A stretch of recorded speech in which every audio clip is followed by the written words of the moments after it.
My name is not important, nor are the circumstances which led to my assignment to this accursed conflict. All you have to know is that I am a staff sergeant in the United States Army who has been assigned to a classified operation in Alaska. Although I doubt it can remain classified for much longer, I can't say exactly when the war began. Although I would guess that it's been going on for at least a year if the veterans are to be believed, officially. We're partaking in a containment operation, although anyone with a pair of eyes and a working brain can easily see that it's something much more. After all, containment usually doesn't involve daily artillery bombardments and the deployment of tactical nuclear weapons. Yes, you read the right. I've counted one instance of nuclear weaponry being utilized. And although it was probably low yield, it proved that this was no minor operation. Moreover, although the amount of actual soldiers being deployed is rather small, the government is utilizing the full extent of American firepower and technology. Hell, some of the stuff we get belongs in a sci-fi movie. But I'm not writing this message to talk about some fancy equipment. I'm writing this because humanity is on the brink of extinction. And the sponge heads in Washington are too concerned with politics to do anything about it. This threatens to not only shake the very foundations of our society, but also the end of all life on this insignificant planet as we know it. I cannot say exactly how it started, but at some point, unusual events began being reported. Along the Dalton Highway, trucks went missing alongside their occupants, and numerous witnesses claimed to have heard ear-piercing screeching in some of Alaska's most desolate and inhospitable regions. Eventually, entire towns and settlements fell off the grid, all communication from them ceasing completely. It was only after a federal agent discovered that an entire town, with an estimated population of 300, had vanished that the government began to take the matter seriously. I was only deployed about a month ago, but I've already had 2 encounters with our enemy. The first encounter took place during a rescue operation near Anaktuvuk Pass to recover a stranded pilot. Exactly how he got stranded in such a remote place is beyond me, since we weren't told the specifics. But our formation happened to be only an hour away from his location, so we were assigned to pick him up and take him somewhere safe. By the time we arrived, it was too late. He had taken refuge in a nearby cabin to ward off the cold whilst he waited for us. And someone or something attacked him. I only got a brief glimpse of the body, but the image is burned into my mind.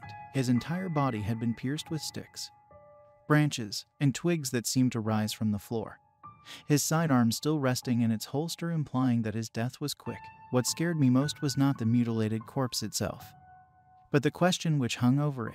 What killed him? Who, or what, was capable of killing an experienced U.S. serviceman with such swiftness and brutality as to prevent them from resisting, especially in such an unusual manner? I considered asking my superior at the time, but a small itch in my mind prevented me from doing so. We left the body, and on our way back to base a bright flash of light illuminated the darkness which blanketed us. The shadow of a small mushroom cloud extended just beyond the tip of the mountains, and an ugly silence filled the ride back. I am currently experiencing the second encounter, and I truly believe that I may die. Our mission was to protect a convoy of supplies and equipment for an isolated firebase. The trip here was relatively normal, although the further north we traveled, the more something felt off. It took us a while to realize, but the closer to the firebase we got, the less wildlife and foliage we saw, considering that Alaska is practically a massive untamed nature reserve.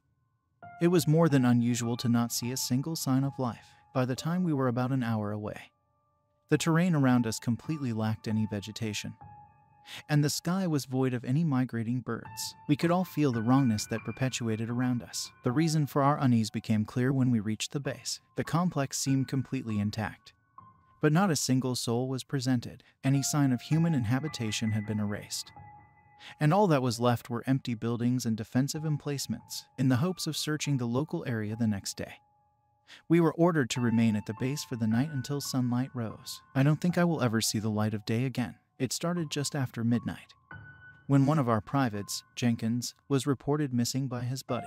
They were standing guard near the entrance when the pair heard the sound of a snapping branch nearby. Naturally, they both raised their guard and turned on their night vision goggles, at which point Jenkins had vanished into thin air. His buddy scoured the immediate area, and upon failing to find him, had returned to report the incident to us, whilst we considered our options.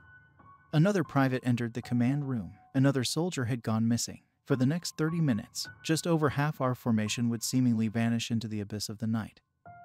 Not a single scream or shot being heard. We attempted to contact command, but all attempts failed. We were alone, afraid, and surrounded by what an unknown enemy about which we knew nothing. I'm currently barricaded in the command room with what remains of our team. I hear it outside, the cracking of bone, the rustling of leaves, the gradual encroachment of our demise. I can see it as well.